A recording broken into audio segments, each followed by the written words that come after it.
Það má taka á marga vegu. Yfirskrift efnisins fyrir kvöld í kvöld stöðu kristniboðsins í nútímanum. Ég tek það einlega út frá einu sjónarmiði fyrir baráttu sem að segja má að kristniboðið berjist í kristinni kirkju fyrir tilveru sinni sem slíkt.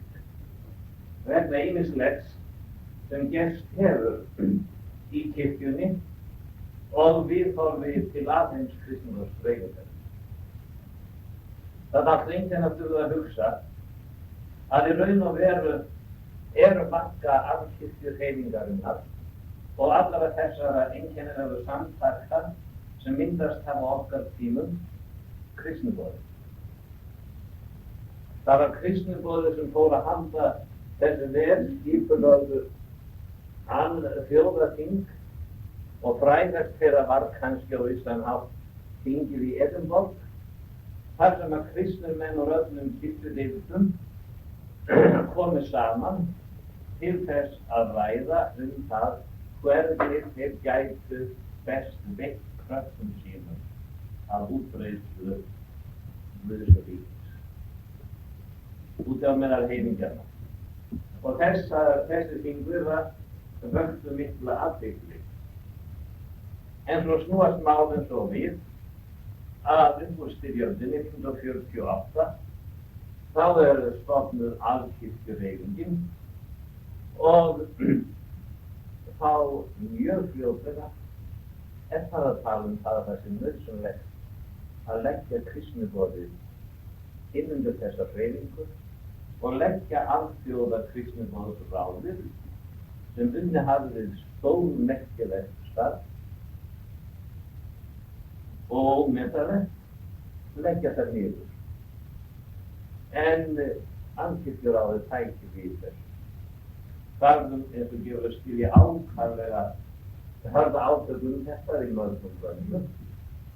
Það var naumur meirihluti með því að leggja niður að heimsráð kristniboðsins og það var gert í Nýju Delí þegar alkirkjuráðið hélt þing sitt þar. En þar með sagan ekki öll sögð. Því síðan má segja að hafi staðið látlaus átök því að nú svo komið sagt var í sumar á einu þingi að alkirkjuráðið hefði mist kristniboðshreyfingun út á höndum sér. Það væru yfir 70% af kristniboði nútímans sem væru utan við alkirkjuráðið og vildi engin samskipti við að hafa eða láta það hafa nokkur afskipti af kristniboði. Í síðasta bréfi sem ég fékk frá Benedikt og Gísla, síðustu bréfum, í þeir eru tveir, þá segir mér frá tveim dönum sem sé á ferðalagi í Gídóle og Konsó og Benedikt Arkelsson ræðir sérstaklega það hvað þessi dani séu hryggir. Þeir eru fulltrúar danska lúterska kristniboðsfélagsins og eru að koma frá Tansaníu og hafa árum saman eða í áratugi hefur þetta félag haft sitt starfsvæði í Tanganyika eins og ekki áður en Tansanía eins og það heitir nú eftir að Zanzibar var að nafninu til Sameinuðu ríki og það gert að einu lýðveldi. Þarna var gerð fyrsta stóra tilraunin með þetta nýja skipulag á kristniboði sem í stuttu máli því fólkið að kristniboðsfélögin og kirkjurnar eiga ekki lengur að ráða og hvað peningar þeirra hafa eða hvað starfsvæðið það á að senda peningana til kenn og svo ákveða þeir það hvernig þeir eru notaðir. Og í Tansaníu var það þannig að allt lútersk kristniboð var þegar í stað sameinað í eina heild. Þar voru Ameríkumenn og þar voru Svíar og þar voru Þjóðverjar og Svíar voru nýbúnir að kalla á Norðmenn og þar hafði Danir verið lengi og fleiri þjóður voru kallað. Og nú var svo komið að þessar þjóðir þær áttu að senda sitt fé sem þeir höfðu hingað til varið til Kristboðs í Tansaníu. Það áttu að senda skjóldu lúthersku kirkjunnar í Tansaníu. Þessu neituðu Norðmenn eiginlega, því lítuðu það nú talið átti fröngsing gefað norska lútherska Kristboðssambandið og vildi ekki beygja sig einmitt ekki fyrir til svona skipulagi. Og þeir eru þeir einu sem hafa haldið sínu gamla skipulagi. Haldið sínu kristniboðsræði sem fengu hjá Svíjónum eftir styrjöldina sinni kristniboðsstöð og ég kem allt inn á það svona til seinna í máli mínu. En nú voru þessi Danir svona hryggju vegna þess að þeir sáu ekki annað heldur þeir yrðu að leggja niður sitt stað í Tansaníu og kalla sína kristniboða heim. Því að þeir fengu engu umráðið hvar þeir væru og stefnan í þessu væri svo augljós. Þeir væru settir á vissa staði en það sem að gamla fagnaðarerindið hafði verið predikað, mest á Norðurlandabúum og Þjóðverjum, þar voru settir við líberalir menn eða frjálslyndir menn til þess að kirkjan væri öll sama svið í Tansaníu. Og það eru Ameríkumenn, sérstök kirkja, lúthersk í Ameríku, sem sterkust er þarna með áhrifin, eins og víðar þar sem þetta nýja skipulag hefði tekið upp. Þetta hefur verið áþögn í kristniboðinu öll þessi ár. Það hefur komið að sjálfu sér fór megin við í íslenska kristniboðssambandinu höfum staði og það skiljiði betur þegar ég kem lengra fram í málum. Og Benedikt talar það hvað þeir hafi verið nærklökkir að hugsa það einu sinni hafði þeir þarna kröftugt og blómlegt starf, lifandi kristniboðsstarf í mörg ár en nú eru þeir að hverja það. Þetta gáð þeir ekki lengur sagt sig við. Þarna er kristningunni verið það mestur og þarna hefur samstafan orðið það sterkust, þannig að einni kirkjudeild lútherskri var þarna steikt saman í eitt kristniboðsfélag og það er ekki gefið góða rauð.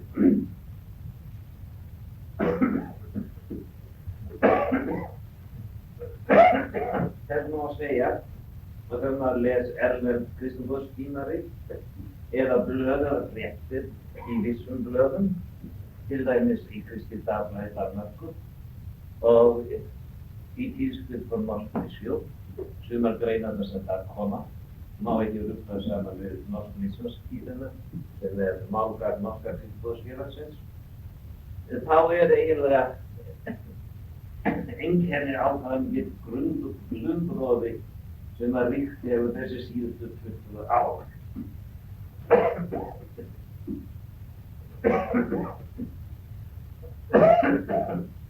Það er svo að mann finnst þegar maður les megnið af þessu og sér og fylgist með mikla því starfi sem unnið að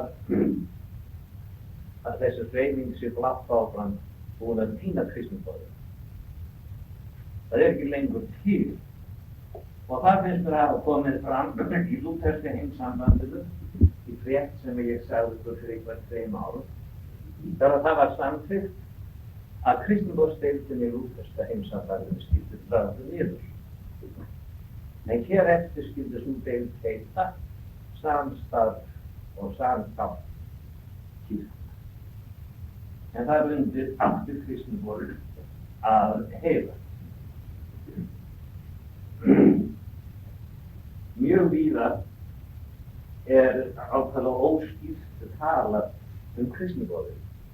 Eða þá mjög skýrt talað það í þá átt sem manni finnst það ekki eigi að tala kristniboðið.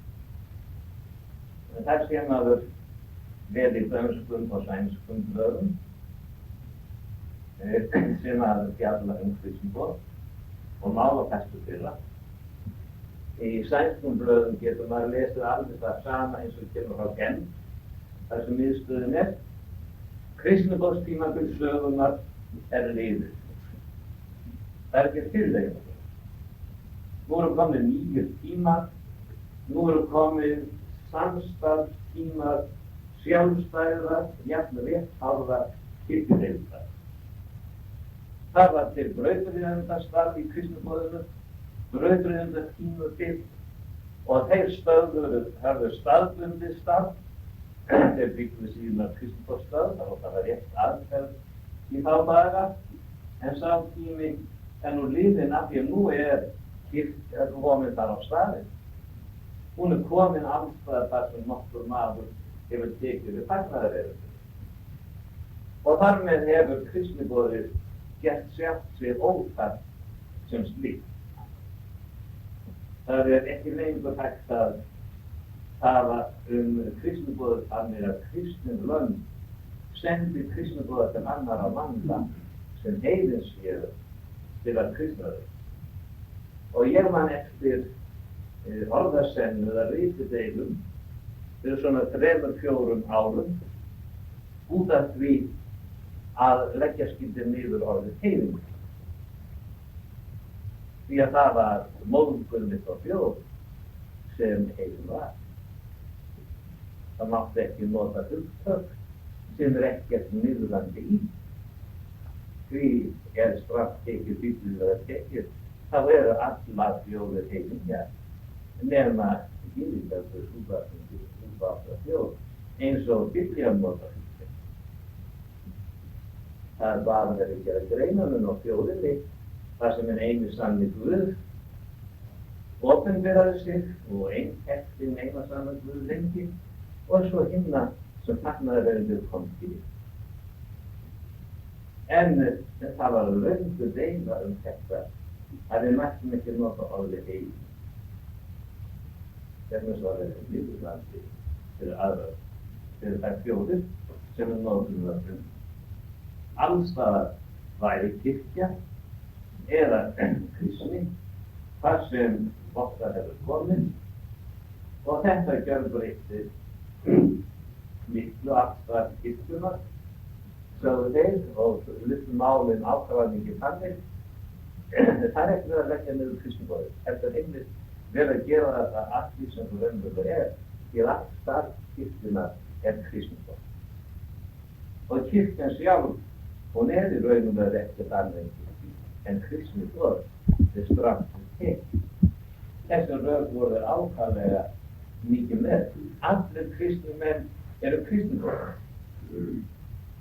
Þess vegna kristniboð í fyrri menningu, það ekki lengur til og það var mikið vandamál með þetta embætti söfnum kristniboði.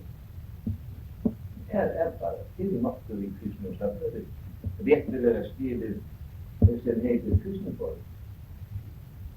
Þetta var mikið rætt á sínum tíma. Og svo líka talað það og ég man eftir því að það var sér í Kristið Dagblað sem rök hjá einum þeirra sem var rítið þessu mál að við þarfum frekar að svetningarnir og asíumennirnir kæmu og kristnuðu okkur heiðingjarnir. Og þá hjó ég eftir því að það var það notandi heiðingar. Alveg alltaf sem það lögst. Þeir alltaf komið til Vesturlanda til þess að kristna okkur heiðingarna þar. Og í grein sem ég las, ekki alls fyrir löngu, þá var brottvartur sagt að það verið þörf á að þessir menn kæmu því að ástandið, kristna ástandið, það væri nú raunverulega á ýmsan hátt þetta í Svíþjóð, það mig fannst það í. mann undraverkur vera hægt að vera svona lagað á borð. Þegar maður veit stöðu kristinnar kirkju í báðum þessum lögum. Það er líka eftirtektarvert í þessum átökum að hugtakið köllun hefur alveg hátt. Köllun til kristniboðs. Köllun til að verða kristniboði. Þetta er alveg hátt þegar út úr þessari nýju, það sem þau kalla den nýju misjónstyrlóki, nýja kristniboði fyrir guðfræði. Það er köllun að hugtakið gestum á það. Og þetta hefur orðið þess að ruggla ákaflega mikið í hópi margra, þó ekki ákveðna kristniboðsvinna. Bæði í Svíþjóð eru sterkar hreyfingar sem hvergi hafa látið haggast og maður getur sagt að í Noregi er að kristniboðsfélagið á þeirri gömlu línu í skilningnum á kristniboði. Hættan í þessu, hún er mikið fólgin í því að þessi hugtök eru smíðuð af mönnum sem telja sér sérfræðinga. Þetta kemur frá nefndum og yfirstjórnum og svo sett út í kristniboðana sem ekkert vita á þessu. Þar sem að þeir standa í starfinu úti á kristniboðsræðinu og með heimkjana og þekkja þar skórin hrettir að. Þeir eru ekki vatnir leggja þar til og vera með í að selja þess hlutina. Heldur þeir eru frættir frá nefndinni gerð. Og undan þessu hafa margir þeirra kvarta og opinberlega í lögum. Og þá getur þeir nærri hvort kristniboðsvinir hafa nokkuð stríð á því hvað kristniboð er. Þegar að kristniboðarnir eru eiginlega hundsæðir eða snilgeinir og þessu blökkur koma frá yfirstjórnum sem ætlast svo til að fara sig eftir. Við getum sagt að þessi mál, þegar engin vandi verið hér hjá okkur heima í kristniboðsstarfinu. Við höfum að vísu tekið afstöðu til þessara mála, sem bara þá einstaklingar sem að mæta ráðstefnum úti, voru megin okkur væri að finna í þessum málstöðum. Og það er ekki verið neinn vandi vegna þess þeirra aðstöðu sem við erum í kristniboðsstarfi okkar.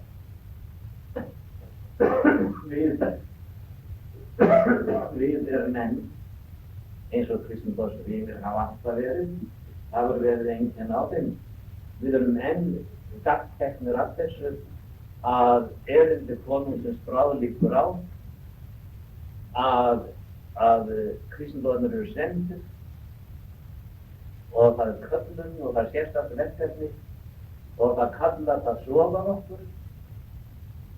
sofar okkur inn í þetta starf af því að við gleymum kannski alveg heitum sem stúdentarhreyfingin gaf út á sínum tíma fyrir stríð og nokkrum árum fyrir styrjöldina Kongens Erend Pass. Erindi konungsins liggur á. Og kristniboð hlýtur alltaf að vera hið sama. Það er það að fara eftir orðunum sem hann sagði ekki aðeins, sem drottinn sagði ekki aðeins í niðurlagi Mattheusar Guðspjalls, heldur á vissan hátt enn skýrar til dæmis hjá Lúkas. Þegar hann talar það að Faðir spurði og boðað í hans nafni öllum þjóðum, iðrun og syndafyrirgefningu. Og hann gefur þessa strengi í boðskapnum sem fluttur skulu vera. Hann er kominn samkvæmt fyrirheitum Gamla testamentisins og ávöxturinn að koma hans út í verki sem hann vinnur svo á að það hægt að boða mönnum fyrirgefningu og þess nú getur blöðist. og þetta hefur verið einkenni á kristniboði og allir fagnaðarerindis boðum frá upphafi og enn í dag. Og ef við lesum ritninguna, þá sjáum við það að það ekki gert ráð fyrir því að kristniboðstímanum ljúki. Ekki fyrir heimsendurkjörn. Því að við þekkjum allir þetta alkunna ritningarorð að fagnaðarerindið skuli verða predikað alla heimsbyggðina og þá mun endurinn koma.